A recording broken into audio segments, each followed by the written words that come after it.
Want to make a podcast? Spotify's got a platform that lets you make one super easily, then distribute it everywhere and earn even more money. All in one place, and it's for free. It's called Spotify for Podcasters, and here's how it works. Spotify for Podcasters lets you record and edit podcasts right from your phone or computer, so no matter what your setup looks like, you can start creating today. Then you can distribute your podcast to Spotify and everywhere else podcasts are heard. Video podcasts are also available on Spotify. With Spotify for Podcasters, you can earn money in a variety of ways, including ads and podcast subscriptions. Best of all, it's totally free with no catch. Ever since we discovered Spotify for Podcasters, we feel like having options like video podcasts, Q&A, and polls has let us be creative on a whole other level. I highly recommend you give it a try. So download Spotify for Podcasters app or go to www.spotify.com/podcasters to get started. Season T fans, it's Danny here from the future. Hey, I'm just coming at you to let you know that some of the ways that you guys can support us have actually changed. So you guys can actually find Cassia on Instagram and TikTok at Cassia Aloe, and her podcast is actually called the Cassia Aloe Show. And in addition to that, my new TikTok and Instagram handles are at Exclusivity.podcast. So I hope you guys enjoy the episode. Welcome back, Exclusivity podcast fans. It's Danny here. And guess what? We're back. Hi. I am here to tell you that we do a lot of anti-MLM content. We do a lot of content regarding trauma, toxic relationships, domestic violence, any sort of awareness. And I want to make that known because I feel like sometimes when you go into a podcast and you're not sure what to expect, it can be kind of confusing. And I also know that I have a lot of people who are pro MLM that like to come in here. And I just want to make that very clear. We are anti-MLM here. So stop messaging me on Facebook and Instagram because none of us want anything to do with your MLM. But I'm excited to be back because, and again, we do have an anti-MLM episode for you guys today. And again, we are here. We're talking based on our personal experiences. We're talking based on our opinions. All the names of the people we are talking about have been changed. And I'm going to say this, that I don't personally have beef with Amway. They're just a distribution company. My beef is with Worldwide. My beef is with all of these different Amway lines of affiliation, these tools businesses. And I know y'all can get pretty litigious. So personal opinion, anything I say is alleged. Don't sue me. Don't come after my guests. Like, we're allowed to speak. We're allowed to share these stories. And I think everybody's voice matters. So with that, I want to introduce you guys to a brand new guest, somebody that we have never had here before. And this person, I'm so excited because I think the perspective is different from anything that you guys have ever heard. I mean, of course, we all support every worldwide story, every MLM story in general, but this is a line of sponsorship I haven't gotten to talk to yet. So I would love to introduce Cassia. Hi, Cassia. Hi. You reached out to me and I'm wondering, how did you find this podcast? So I had the impulse to type into like the TikTok bar, like worldwide dream builders, because I already was following like cult, like researchers and speakers. But then I was like, I've been thinking about this whole like worldwide thing. So let's just see what is on TikTok about it. And then I found one other woman who talked about Amway and worldwide. She like was like kind of born and grew up into it. But then I also saw I think it was like your TikToks, and then it also leading me to like Instagram, and then seeing that like you accept guests. And I tried to message you directly on TikTok, and I was just, but we weren't friends. But yeah. So through TikTok, the most magical and insidious place I've ever been. Isn't it it's like Reddit. It can be such a dark place, but it can offer also like such good perspective too. I have to agree with that statement. Yeah. Which I'm really glad. I need to do more on TikTok. I really do. Because TikTok is great for that. And I'm really glad that you were comfortable enough to reach out and felt like this could be a place where you could share your story. And I have to ask, who is Cassia today? Can you tell us a little bit about yourself? Yeah. So right now I'm a freelance service industry professional. I also do cat sitting, and I'm learning how to do nails. That's TBD, since I need a lot of money for that. But I am teaching myself on the side. But yeah, so I'm living in the Netherlands. I just moved here like a year and a half, and just kind of still finding my footing here. But otherwise, and more generally, I think it's safe to say I'm an artist of sorts. So I'm remolding and rediscovering who I am in this different country. But that's awesome. And and in a whole different country too, which is really exciting. And that's where you said you're from originally, right? Like that's where you were born and then you had moved to the US? Yeah, so born here, and then when I was 5, went to the States and, got fully Americanized, and then came back here a year and a half just in time for the world in the US to crash. It's kind of like our topic today. I mean, when you really think about it, when you leave a situation that for you is just like, you know what, that's not for me. This is the same thing as worldwide. At least I feel like. And was that kind of a similar experience for you, like leaving this place that was kind of comfortable for you, but maybe had some things that you didn't love, and then being able to kind of find yourself afterwards? Very that. Yeah. And in terms of like worldwide, yeah, I just feel like I somehow bypassed a lot of things, but also absorbed a lot of things I wasn't aware of. But there's just, I feel like I missed a lot of toxic stuff, but I just felt that it wasn't for me, So worldwide, how did you get wrapped up like the rest of us in worldwide? So I was a regular drunk, working in the service industry, just doing my thing, frustrated with life, bitter about being in restaurants. And to some extent I still am, but just I was like in a really dark hole about like, what my life was, where it was going, and feeling just like energetically poor and also financially poor, and just like in a constant state of like lack, scarcity, whatever. And then I was at my local watering hole, and my sponsor, I was trying to hit on her, but she also was like working at a restaurant that I had like quit, a year or so before that. So I'm like talking her ear off about, all the toxic talking points and the trauma that I endured in this restaurant. And yeah, so I got her number, and then I'm thinking we have a date, and we went on 2 dates before she mentioned that we should just be friends. And but then I found out later she's putting me through the process, and I'm just like, cool. But yeah, so she found me being a bottomless tequila well and being mad at the world. And I think we talked about this before, but this is something that as soon as you said that was so, I don't think we talk about it enough at all, that sure, dating culture nowadays, I feel like true crime has definitely given us a lot of perspective. I know I listen to a lot. I'm scared of everybody. We're just more cautious. But I had never considered the fact that there really are people out there who are maybe not necessarily fully marketing themselves, but like in the dating culture, there really are people who are out there with an ulterior motive, which is like, I'm going to take advantage of the fact that you want to pursue me, but I'm going to use that to my advantage, because even though it may be somebody in a similar situation, like they're dating somebody, but then like maybe midway through the person is like, oh, hey, by the way, I need you to come meet my mentors, and somehow, some way, like convince this person to join. And I hadn't thought about that. Be careful out there if you're dating, you guys. Like, these people are crazy. But no, that's a really good point, I think, and something that hopefully we can kind of make people aware of. Because do you feel like when you were talking to her and she like said, okay, I want to be friends, do you think that she'd already had this in mind, like the moment that you started talking to her? That's a good question. It's hard to say, because she is like, I know, like after getting to know her, I know that she is like queer, she's on the queer spectrum. So I don't know, like if she would have been, I don't know what her struggle would have been, but I do know, I think her as a person, she does tend to be kind of like more on the manipulative side, and like she gets really sugary, but she does kind of, there's like a gray area with the way that she interacts with people, where I think she's so steeped and like entrenched in worldwide that for her it just all goes together.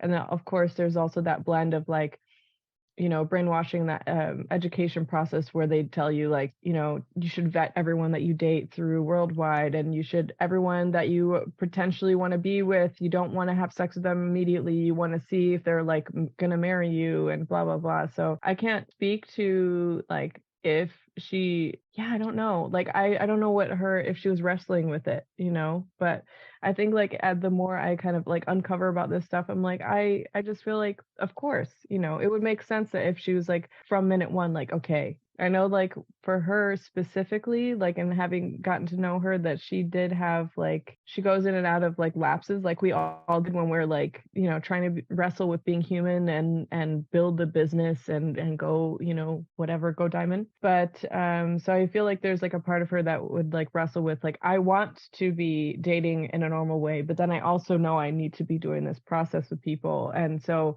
to kind of somehow make good on the agreement that she has with Worldwide, she, you know, puts people through a process that, you know, by her using her words, is designed not to look like a process. So I'm like, I don't know what the fuck is real anymore. No, and But that's a good point, because I feel like, because I mean, we've prospected and definitely gotten wrapped up into that. And I know that when people are so into Worldwide, they truly believe that what they're doing is a good, like they are doing a service. They are being the most genuine person to you. But then when we leave, we realize like, oh no, I was being so like manipulative and just rude to this person in a way that I invaded their life in a way that they probably didn't want me to. But of course, with Worldwide, we are quite literally coached on how to talk to people. In fact, we were just talking about this. And when you're in it, you don't see it that way.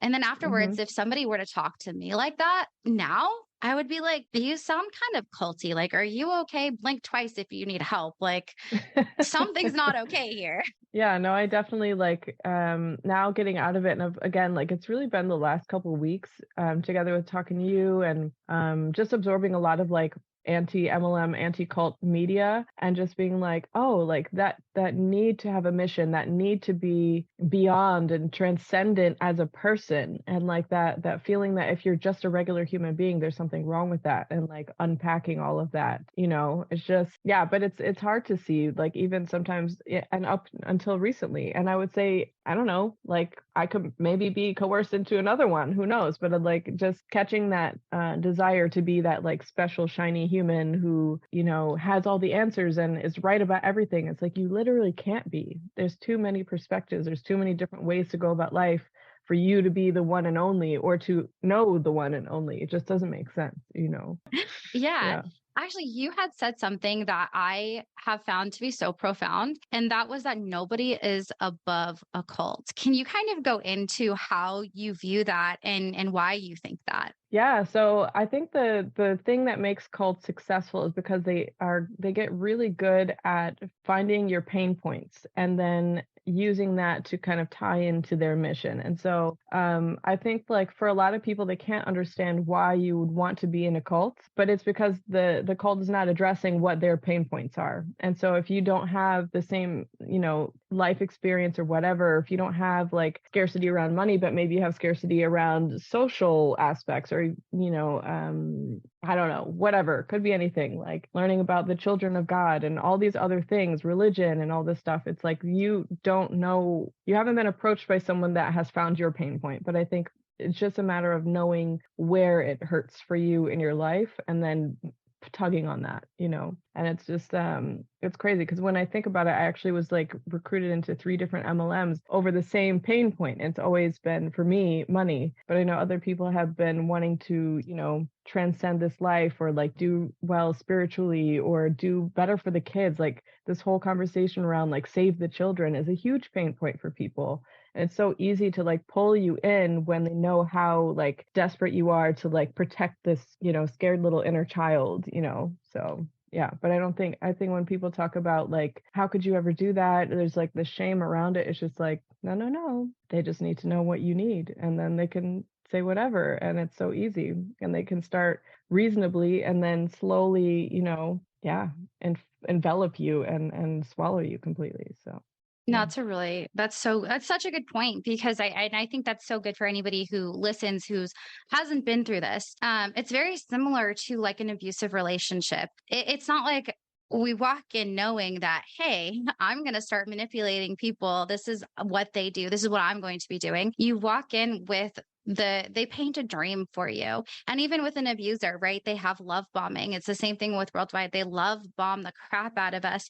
And slowly they are manipulating us. And then eventually the abuse actually starts. And it's like the analogy that I've always been told that I always try to give is like, if you put a frog in boiling water, they're going to jump right out. But let's say you put this frog in a nice, cool water and you slowly turn the heat up, the thing will boil to death. That is human nature. We want to be accepted. And when we're getting what we feel we're lacking, we're more likely to stay. And even in Worldwide, and I don't know if it's the same with your line of sponsorship, but with mine, they would tell us when you like, think of your upline stories, think of anybody in your upline of what they've been through. If somebody mentions that, oh, I actually know somebody, like if you meet somebody who was in veterinary and you can think of somebody in your upline who even if they did it when they were young, we were taught you pull from that and use that for them. Oh, hey, I actually know somebody who is a great friend of mine. They've also been in the veterinary industry and they've truly taught me so much just with the knowledge that they have there. And I would love to extend that over to you. I mean, when you're being offered something that you're like already interested in, that sounds dope. Introduce me to them. I want to know them today. I think that's super important for people to understand. So like, especially, I don't know,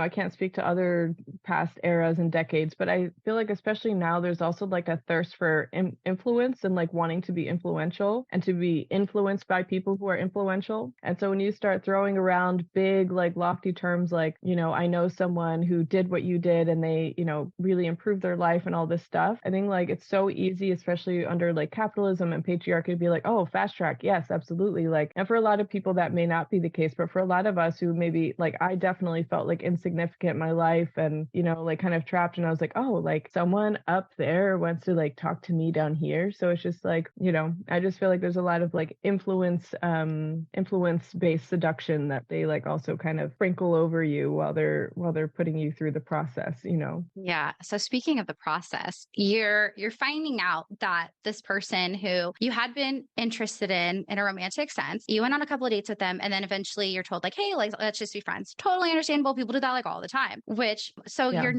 You're friends with this person. What does it look like when they start taking you through a process, when they actually introduce you to their upline? What was your first like impression of that? And what was it that they said like, hey, X, Y, and Z? And you're like, I am in. I really want to find out more, where eventually it led you to your first maybe board plan or function. Well, that's kind of hazy, to be honest. No, so like, honestly, I think like the process was present even just in like little physical pieces from the beginnings. I remember my sponsor having like a binder of stuff, and I now know, obviously it's like Amway related and Worldwide related, at least even if it wasn't a full binder of only that, I knew she was carrying information that I wanted to read. I was really curious about, and that she was kind of withholding, kind of like catfishing or like just baiting me with. Yeah, I kind of don't remember. I just like, it was just like a haze of like, okay, we read this book, and it was like a book about like, like providing service and like how like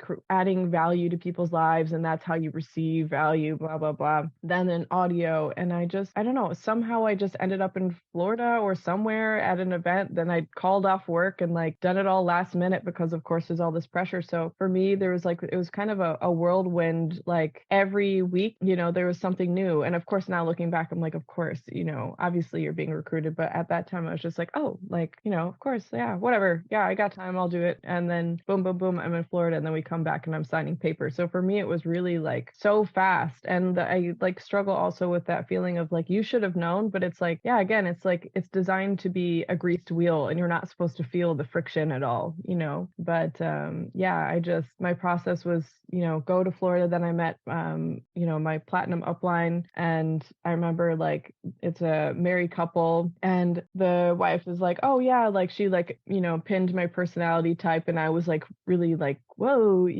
like, wow, you already know my personality from one time. But of course now I'm like, no, they were talking about you and Kate's. Wow, you just unlocked a memory. And I think I told you this, like every time I talk to somebody about this, something brand new comes up. That was something that they did. You're right. They would always, in my line of sponsorship, very similar, they would tell us like, hey, send me a Kate about this person. Send a brief description of how old they are, their name, what they do for a living. And I just did it because I was like, oh, they're genuinely interested. No, they give it to the speaker because it's a manipulation tactic to make them feel like, oh my gosh, they do already know me. But it's in a sense, and it's not direct, but it's in a sense mirroring. It's their way of getting information to be the person that you want them to be. Yikes. That's crazy.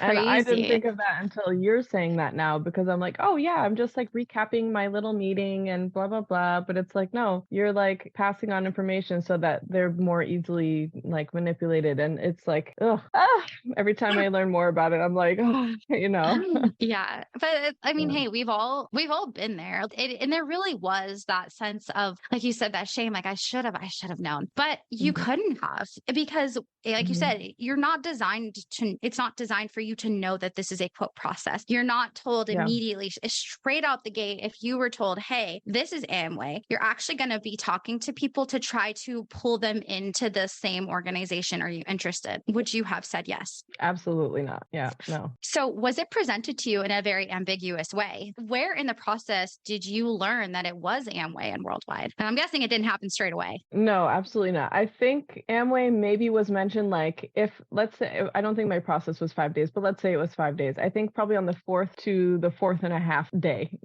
like it was very late in the game. And then same thing with Worldwide. Worldwide was mentioned, I think, when I was signing like to all the cardinal rules and all this stuff. So I learned everything later, but then also like, as I learned later, that is just how it goes. Because they're like, you don't want like people to start like thinking too much, drawing judgments for themselves, or like having any information without us, manipulating them. Of course, they didn't say manipulating, but so we were coached, and I experienced like a very coy process up until signing day, basically, with a lot of euphemistic jargon that will just kind of fly you through the papers and you're signing before you know it. Absolutely. It actually, I always mention this now that I've found it, that the BITE model, Stephen Haas BITE model.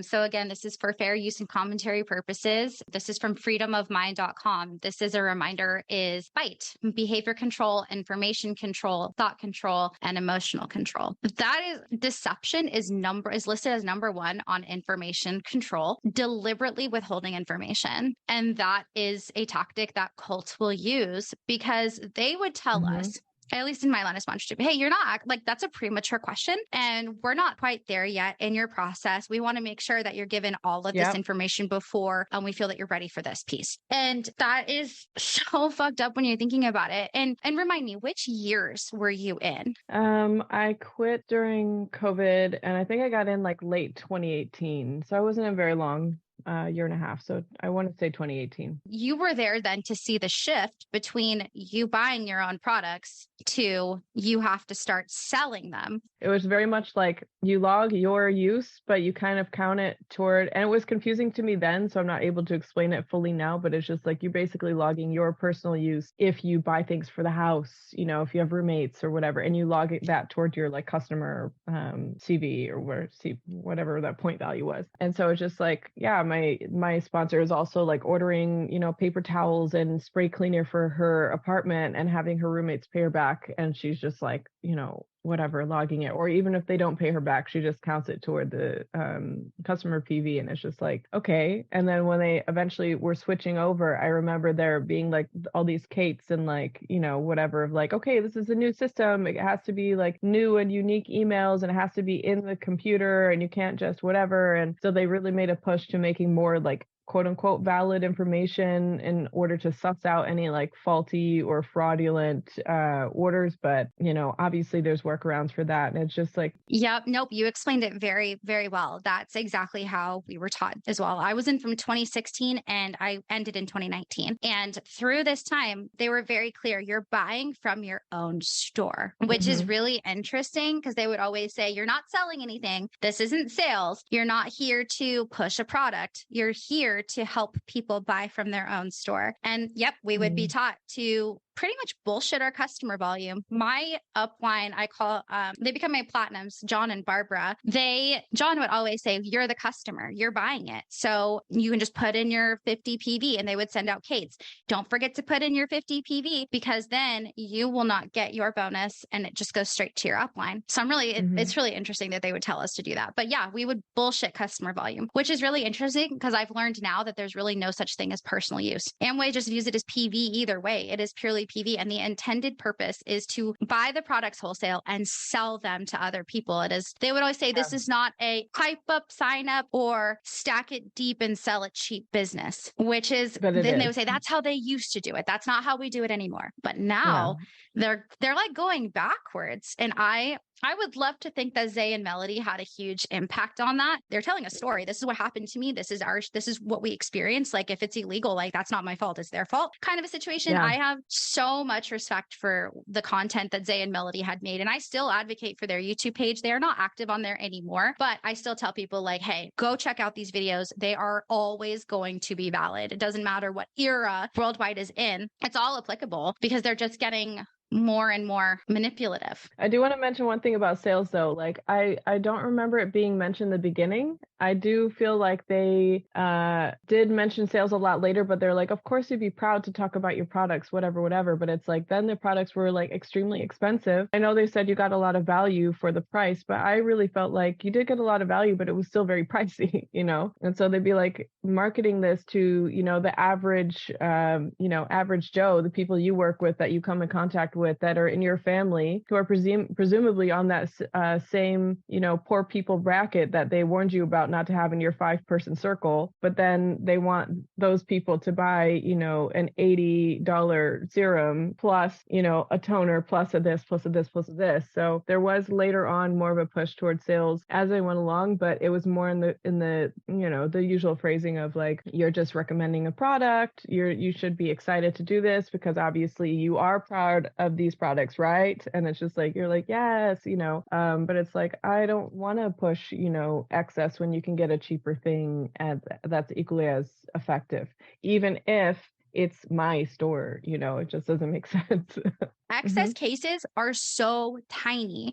And I know that when we were buying them, we were often told like, hey, have them for your upline, serve on your upline, always have their favorite excess on hand.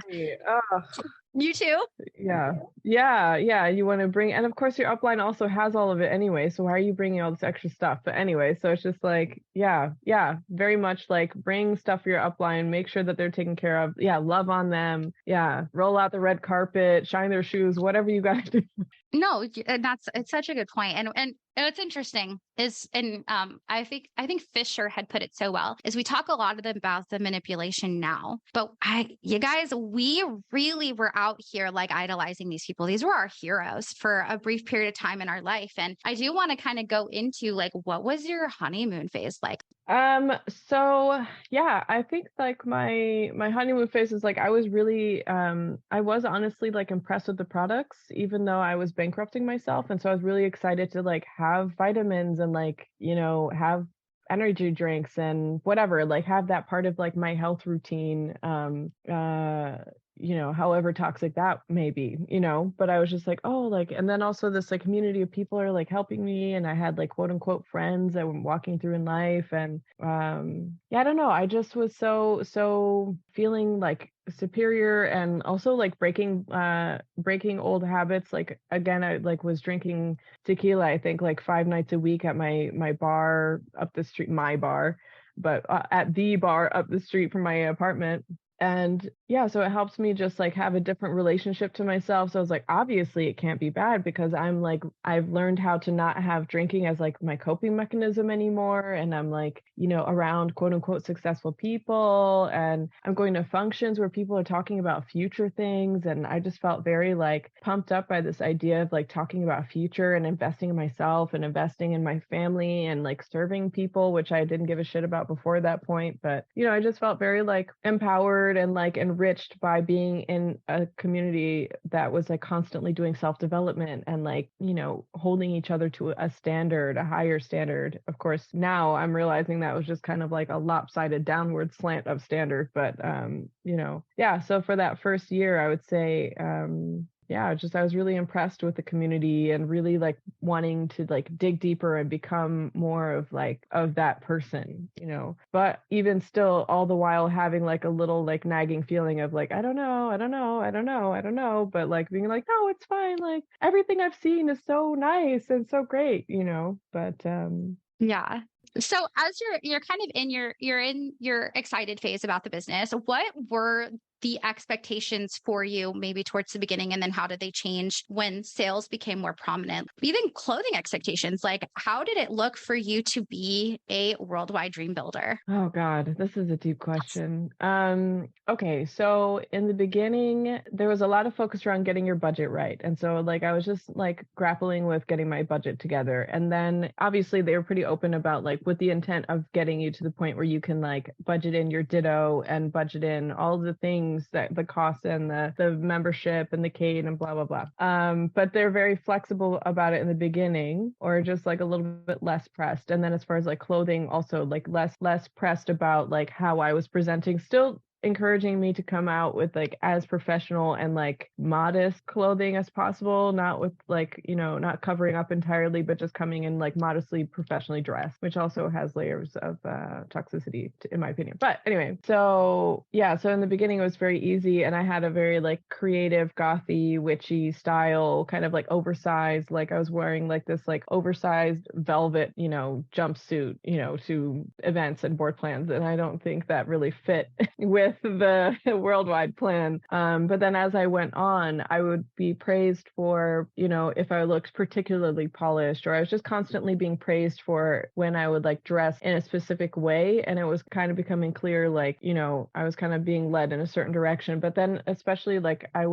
think I asked Nancy, yes. So I think I asked Nancy probably like one or two times, like, is it okay that my clothes looks like this, or like that I'm dressing like this? And it's just very much like, yeah, it's like, as long as you like look fine, or if you're comfortable doing a board plan like that. And it was just so like subtle and kind of underhanded to like phrase it that way, because also like I'm not dressed like anyone else here. First of all, like I look like the quintessential Brooklynite, like I'm not looking like, Bill Gates and co, and so I was just like, I'm not really okay, so I should like be more board plan ready. And then there became like this like slow and increasing like intensity of volume, or like intensity of awareness and attention to or like effort put into my style of changing and like developing into a more corporate, commercial look. Yeah. So I think like as time went on, the intensity of focus on my budget, my ditto, my this, my clothes, my hair, my makeup, how much product are you wearing?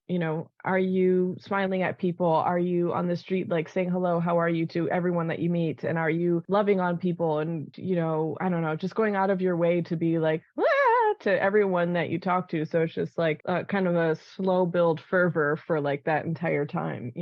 No, it's true. I mean, they definitely change who you are as a person, and it all really does start with your clothing. I'm going to quickly give reference here. So your diamond ship, you were in, and if you were in the business, maybe you know who these people are, but they are originally from Hawaii. The husband in this couple would always say things like, if this is not for you, it probably isn't for you. But then also in his audio, at least when I was there, one of the things that we always quoted from it was, today's the day, because that's the day he's quitting. And he was so excited that today is the day. Like he was so excited to do this. Yeah, that was so prominent from him that I feel like if he said today's the day, that's him. So that is this couple. I think they lived in Portland at that time. They had a business that was kind of a little bit all over. And I forgot to ask this because you were on the East Coast, right? Like you were in like the inner city of New York. Yeah. I mean, to be honest, like it's so hard for me to wrap my head around like how this like web of like association happens. I couldn't even tell, like obviously the branches and the roots go very far and wide, but it's just like my upline, and I didn't know the names of everyone in my upline, but I felt like they were mostly from the West. I don't know, but yeah, I was always amazed. Like, but I also felt like it was me and my sponsor alone in New York. Obviously, the other worldwide people, but from like my little corner of worldwide, it was just us two, and then like my upline platinums were like in Florida with everyone else. So did you guys what did your board plan schedule look like? Like, did you guys have quite a few board plans? I mean, you're really far away from your upline. Did you have them like virtually? Yeah, for a while, I feel like there was like a lot of pump faking. Like there was a lot of like, we're going to do board plans when you build a team this big. So I honestly didn't see a board plan until, I don't know, when COVID started, I think, because then it became, okay, now we're going to do stuff on Zoom. And that was for me, like, like a year that I'd been in it. And maybe I saw a board plan, from someone else. I think actually, yeah, I was like going to board plans in New York, but they were under other lines of sponsorship, or like they were like tangential, but they weren't actually related to me at all. And that was like a way of like getting me plugged in. So like my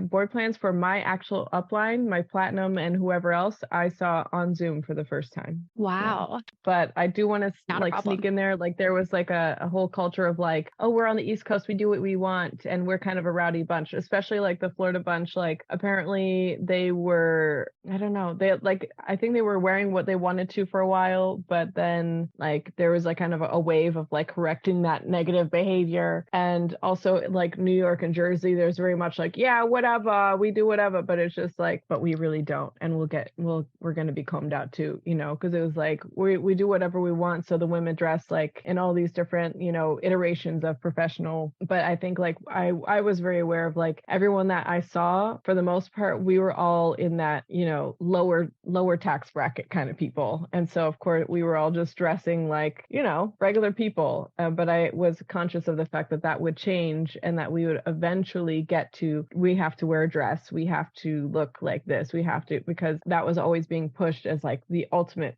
penultimate goal for like womanhood, if you're a woman, so when did you kind of start to see some red flags? When was it really like, this doesn't seem right, something about this is off? And honestly, I think, like, if I'm like really being honest, I think like the whole process was a flag, but it was so rushed. But I think the one that I was first conscious of, yeah, that's a really good question. I just remember like going to like big functions and hearing a lot about like patriotism and nationalism and all of these isms, capitalism, and being like, I don't know, but okay. And then also like hearing speakers saying like, yeah, like you don't think like us now, and you may not agree with us now, but eventually you're gonna agree, and you obviously, like, we're successful and you're not, so obviously we're doing something right. And I just remember like those things being reiterated over and over in like large functions, and I was like, okay, like I politically lean in the complete opposite direction of everything Worldwide stands for, but I'm the schmuck and I'm eventually going to understand and agree with you later. And I just remember that sitting with me crazy, because I was like, as a woman of color, as a queer person, as someone who,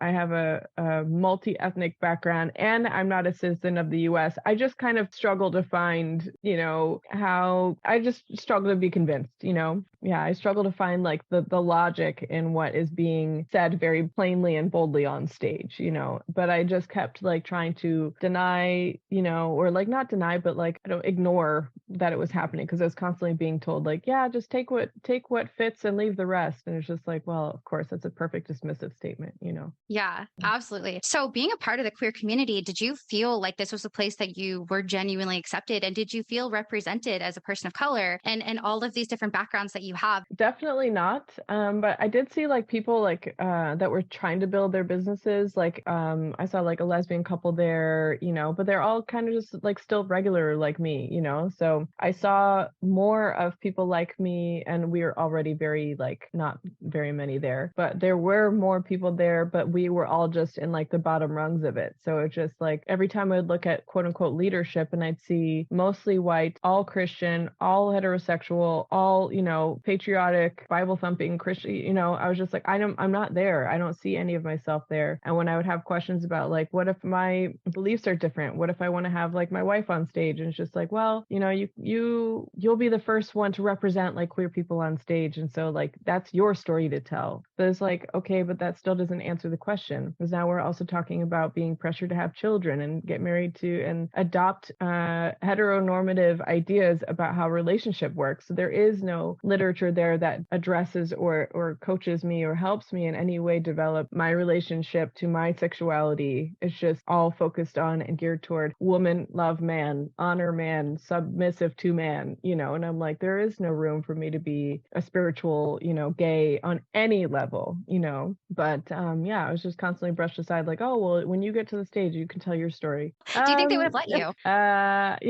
I think that they would have let me tell a very squeaky clean version. I think that I could have told a very, very, very manicured version, and I definitely could not kiss or hug my wife on stage is how I feel, Yeah. But which is so sad. But you definitely bring up like a really good point that it really is and I call it base level people. We're just regular old normal people at the very, very bottom. And that's so true. Mm-hmm. I saw so many amazing gay couples who were there and building the business and being so supportive. But you could also see and I feel like maybe it was different with my line of sponsorship, because I feel like my line of sponsorship was pretty fucking intense, which is really interesting because they would praise our cultural diversity. But no, there was no cultural diversity. Everybody was just the same, and everyone was trying to emulate the crowns. And who are the crowns? Two rich, privileged white people. Like that's what our expectation was to be. So it's like, I don't feel like even though we might have different skin tones, there was no cultural diversity whatsoever. And I know actually, speaking of, you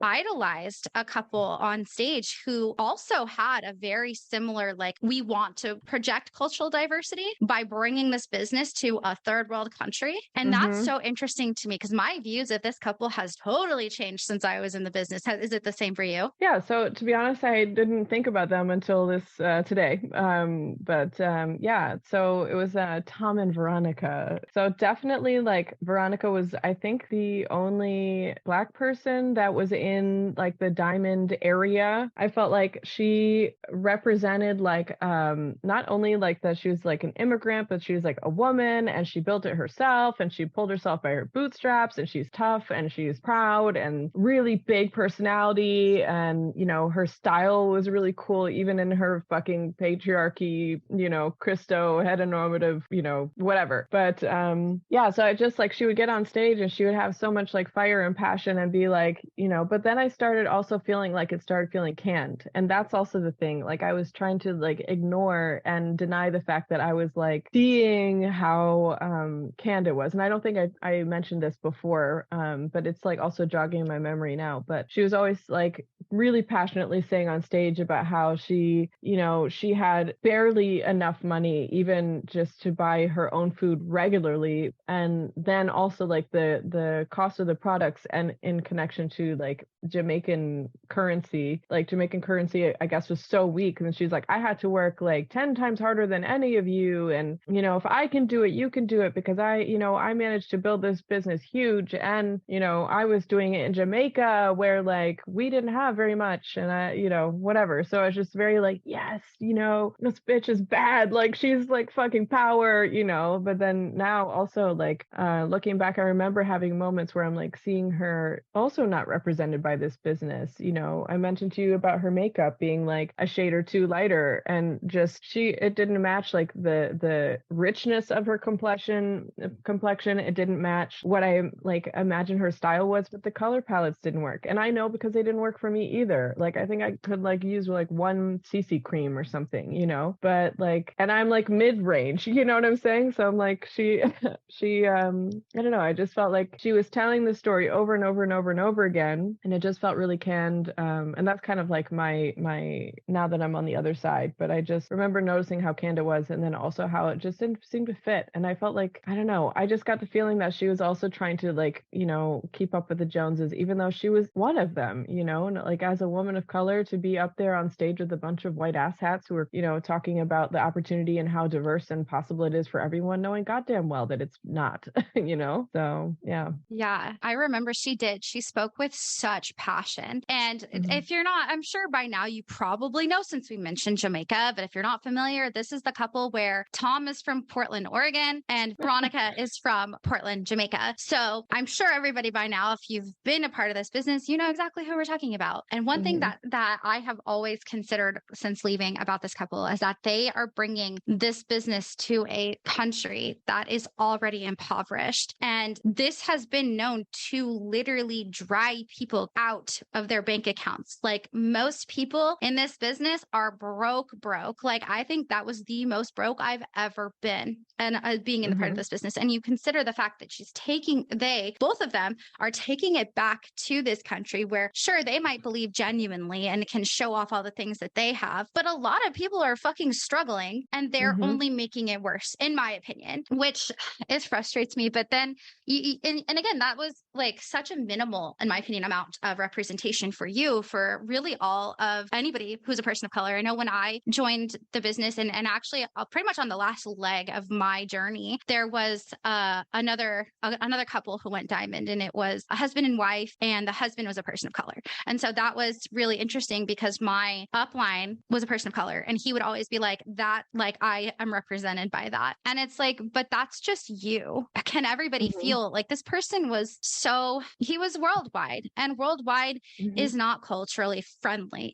Even we were just talking about the Amway products, like you said, and no beef with you, Amway, a personal opinion here, but there is no cultural diversity within your products. I mean, like you said, the shades are not inclusive because you do have so many beautiful skin tones that are so much darker than what you're offering. It's ridiculous. And yeah, no, I'm not a fan of Amway products. Sorry, Amway, but I hated your products. Those bars hurt my mouth. They were shit. And honestly, your excess, like, sure, at first I convinced myself that I like them, but I will still prefer a sugar-free Red Bull to your junk. And if it curdles milk, I don't care. I'd rather it curdle milk I don't even drink milk. I don't do dairy products. Do you remember that? Yes. It was the way that they advertised excess like that, and being sick. And who's mixing energy drinks with milk? Like, what the fuck? Like, what analogy is this? Like, what do you do? Yeah. What's your life? What's your life like? Right, exactly. And I know one other thing that you had mentioned that is kind of going back to these really patriarchal, toxic traits that are being passed down to people is the forcing of intimacy, the way that they are quite literally putting men on a pedestal and women have to be submissive. And what was your view of that, especially being queer yourself? Like how does that at all like help you in your life? I mean, anybody really. Yeah, I mean, I just like, as I've been unpacking all of this patriarchy and like internalized misogyny, all this stuff, I'm like, oh, so you're basically talking about coercion and rape. Okay, cool. Also, I probably shouldn't be like throwing the R word around so crazy. So trigger warning after the fact. It's just like, so you're talking about like organizational sanctioned assault on every woman in your organization as standard practice and as a duty and an obligation. My first like introduction into that line of thinking was through my my platinum upline. So it was Robert and Nancy. So Nancy, just casually saying how she was having issues with her husband, and like after being coached on it and like doing some personal growth and reading books, like realizing that the way to get him to listen to you basically is to fuck him even if you don't want to. And she was saying, I think mentioning about how she was like withholding, because obviously she's angry. She's not even withholding because there's nothing to withhold. She's fucking pissed and she's annoyed about that you're not emotionally sensitive. Also, I have a story about that that's kind of like indicative, but anyway, it's like we laugh about it now kind of story where you're like, it's funny weird, not funny haha. But anyway, so she just was like, so I just started like having sex with him, and I just realized like that's just like a way that we can connect, and like our relationship is much better basically. And I'm like, at the time, like I didn't have the words of like assault, coercion, none of that in there, even though I was very familiar with other terms or other types of assault. But looking back, I'm like, so she's not really into it, but she's doing it because it's her duty. Okay, cool. And it makes you listen to her better. Okay, cool. But that she has to keep going with this even when she doesn't want to. Awesome. Yeah, there's even like, but it's obvious that it doesn't work, because even there was a story that she told me about. They went on a function, they bought donuts, and she got herself like one she's really excited about. And I guess like there was some person or someone else who was really hungry, so he gave her donut away, even though he had a bunch of other ones that he had bought. So I think like he had bought like 6 or 12 or something, so all different kinds of donuts, and one of them he wanted. So he didn't give his away, and he didn't give any of the plethora of other donuts that he could have given away to this so and so, but he gave away hers and didn't understand why that was a problem. And I'm like, if that's not indicative of like how useless and how ineffective this whole system of like you have to fuck your husband to get him to listen to you, value you, honor you, respect you, whatever lies, I'm like, what the hell? Like they don't actually, if they need to have sex with you to listen to you, they don't give a fuck about you, and I wish I could have told my coach that at the time. Oh, definitely. I mean, that's in behavior control of the bite model. And I know that the way that you say that, it's true. It is true. And I personally am right there with you as far as like, and I feel like the way that we have to address it has to almost be in a way that kind of disconnects us from it. And that's why I too would kind of say it with maybe the same tone of voice, because it's something that I don't want to really connect myself with, but it's true. They really did. And that's because they're blurring the lines of consent. And I remember saying this in a previous episode as well, that like, oh, well, maybe we didn't have, because in behavior control, they have kidnapping, beating, torture, rape, separation of families, etc. And I was like, I would argue that they did have that. They did have rape in there. I personally believe it does kind of happen and what's interesting is that I feel like as a society, we really need to change our views of what that means, because I feel like people really don't understand it's all encompassing in coercion is not consent. Anything out of coercion is not consent. And that in itself is rape. And I'm so sorry for anybody who's a part of Worldwide if you hear this and you're like, that's defaming me. It's like bullshit. No, it's not. It's not. I mean, one, they don't even know who you are, because I'm not trying to defame you, but to your wives who you are on stage, quote, praising as your arm candy, but at home, if they want any sort of respect and dignity at all, they have to be intimate with you and not quote withhold, which is why their books that they're pushing preach the same message. And if that in itself has not shown you guys that, because we were in my last episode, we were just talking about Amway and Worldwide sympathizers and making it very clear that this is not a platform for you. I do not do Amway sympathizers, because you're sympathizing with people who have genuinely traumatized a lot of people. So I'm just going to quick that as a reminder that we do not platform sympathizers here. I'm sorry, I don't care about you. Like, that sounds harsh, but I'm talking like, it'd be like if somebody fuck you. No, it's true. Like if somebody like praised my abuser, I would be like, you can get the fuck out of here. Like, we don't do that. So clear cut. So now that we've kind of found all of these red flags, what was it like for you to leave? Like, what is your leaving like? And you left during COVID, correct? Yeah. It was a fucking relief. I'll tell you that. So I just, I had a realization. So how like with core, like you're being told constantly that these are the habits of successful people, like anyone who has like a Fortune 500 company CEO, whoever does these habits. And I was like, okay, well, if it's true that those people do those things as habits, and then we're also being taught like, that this is just normal. Okay. Like that's okay. So these are success habits. Cool. And then I ended up reading or watching something that confirmed that information, but it was outside of Worldwide. And it was the first time like a light bulb went off where I was just like, okay, I don't have to do like if I really want to be successful and they're coaching me on this, all I have to do is read, talk to people, add value, blah, blah, blah, blah, blah. These are not things that are exclusive to Worldwide, which makes Worldwide much more insidious because it's in a way correct, but it also means that I'm free to kind of come out of this like loophole and leave. Because I was like, I knew like in that moment when I realized that I didn't have to stay with Worldwide in order to be successful, and that it's not like they had the secret sauce or anything. I was like, okay, I just felt like fucking relieved to have the permission from an outside source and kind of corroborated by Worldwide at the same time time that like, if I really want to, I can be successful doing the same habits, just not all of the shit that they ask you to do. Yeah, which is such a good realization, because you can do whatever you want on your, I mean, realistically on your own with these principles. And if you need a mentor, there's so many online who are available that you could just connect with and be like, hey, so I'm thinking of doing X, Y, and Z. Like, what do you suggest? Like the amount of people that I've talked to, or even just follow, it's so easy. I don't want to say easy. I apologize. It's so possible. It's possible to even just watch a podcaster online and take notes. That is a form of mentorship. You don't have to directly talk to that person and be like, hey, I want to start a podcast. Please teach me how.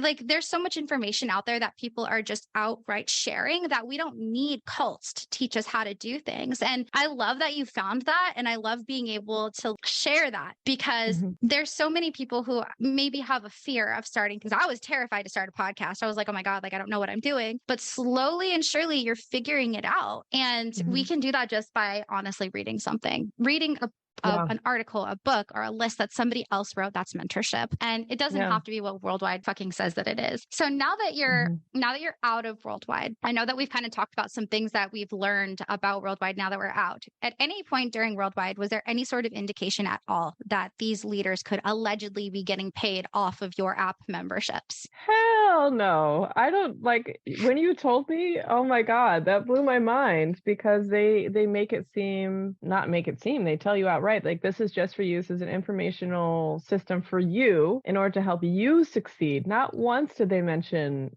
there's not even a mention of where that money even really goes. Like, I know, I feel like sometimes they kind of allude to like paying their staff, but like that also is kind of like, they talk about functions doing that and like whatever. There's just, they didn't, at least in my corner of Worldwide, they didn't mention anything about how that money was being used. Yeah. So again, I'm going to say this because I have to. It is alleged. We were given this information from an anonymous third-party source that had screenshots of a pretty high-level pin person telling us like, hey, now we're making money off of you guys via apps. And even there's also anonymous posts from somebody who worked for Kate, who also came out and expressed this as well. So yeah, and it sucks because those are the things that, like, these are people we trusted. These are people that we truly, truly believed were going to take us to the top with them, that we were going to, quote, run in life with them. We're going to travel the beaches of the world with them. And then yet these are the same people who are also teaching all of these horrendous things that we have discussed here. And also, life after Worldwide. What is your life like now? I know that you mentioned in the beginning you live in a whole new country and you're a freelance artist. You're doing all of these different things, but how can you see your life now, and what has changed about you that you feel is a huge positive change after leaving? Well, one thing that's a direct result of Worldwide is like the drinking culture for me has changed. Like I don't have such like an immediate need to be like at the bar all week long, but something that happened that changed me because of Worldwide in the opposite way, where it's a good thing, but is because Worldwide was so shitty, is just like reigniting my journey to like trust myself. And so lately I've been like relearning how to enjoy reading without someone asking me to, recap it in a Kate, or like getting more comfortable with me being a regular person, relearning how to not, put this capitalistic pressure on myself, either through work outside of or inside of a cult's, commercial cult like Worldwide. And so lately, I would just say it like brought me closer to myself, and I feel more close to myself in the sense that I'm discovering, how to enjoy life more. Even just coming to a different country was like kind of a slap in the face of Worldwide, because, they're always coaching you to not go anywhere, do anything, or celebrate anyone until you make $1 million, And so, for me, it's just like practicing learning how to enjoy my life after having it ingrained in me for so long. 1.5 years is really not that long, just call it 2 if you want to round up. But because it really felt like for all of the years since I left, which has only been a handful, the pressure for me to create a product, do the things, have a system, be a routine was like still alive and well within me. And I kept hitting my head against the wall and being like, why do I not feel like I want to do this? Why do I feel so much pressure to create this thing? And still having my like list of, 30 things that I would like have lurking around in my Google Drive, and being like, I'm going to do it, I'm going to retire my parents or else, so I'd say like I'm much more enjoying my life these days, and like, getting feeling comfortable with like actually being myself without someone like, just being an asshole behind me, so yeah. No, that's amazing. And what is your goal when it comes to sharing your story and in a way exposing worldwide dream builders and these different Amway lines of affiliation? I think normalizing how easy it is to fall into, and also normalizing like all the different phases that we go through, because it didn't occur to me to even, type in about worldwide until literally years later. That's like we're going on 3 years later, and I think like having these conversations more, making it more normal for people to realize, like, first of all, it's easy to get you in and it's easy to stay in even when you quit. And so like normalizing that this isn't some like freak event, and it's not like freaks sign up. It's like we're normal people and we deserve to have that stigma of ever having been in a cult or an MLM removed from us, or just normalizing it, talking about it. And also like, I certainly have had the experience of like learning so much about my experience through you and also through other people on TikTok, where it's like, oh, I'm not a faulty human being because I still can't seem to get those like the last clause of, worldwide out of my brain. Like this is a very normal experience. Like we are still deprogramming, and so like if I can offer that to someone else from my perspective, and if we just all the people that have spoken on it can normalize that, and also like hopefully create a softer landing for the future people who leave, because there will be many, many, many, many, then I hope that we can do that, and I hope that it becomes loud enough that also Amway gets taken down. I mean, I know that you and others say like Amway is not a bad company, but fuck you, Amway, because the people that are associated with you, and the values you stand for, and you're standing idly by while Worldwide does all this fucked up shit, and even if you have a fucked up relationship with each other, you still co-sign it. So fuck you, Amway. But anyway, yeah, just taking down the establishment, in general, hopefully at some point, by making this like momentum grow, and just normalizing how normal that abnormal organization is, Yeah. No, I totally agree. I usually Amway, just so you know, this is a personal opinion. We can say what we want, and we're speaking from personal experiences. So don't come at me, but it's true. It is a very, and honestly, anybody who wants to know the real truth, because I feel like I can give perspective and we can give perspective, but you guys have to go listen to the Life After MLM with Roberta Blevins, the episode about the Amway tools. That is a historian quite literally going through the history of the Amway's tools business. And they really are like a toxic relationship that they don't even want to be in, allegedly.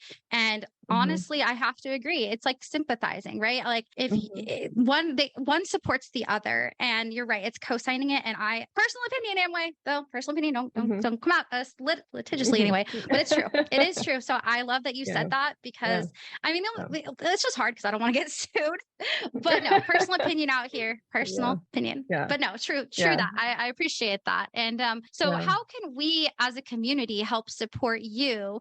I mean, one, everything that you do that is outside of Amway and Worldwide, but how can we also support you and your message of spreading awareness about Worldwide and Amway? Yeah, so I have a podcast. It's called Double Rainbow. You can find it on Spotify podcasters, or Spotify podcasts. I'm still new to like announcing like podcast names. And then also you can find me on TikTok at Cassia Aloe. It's CassiaLaour.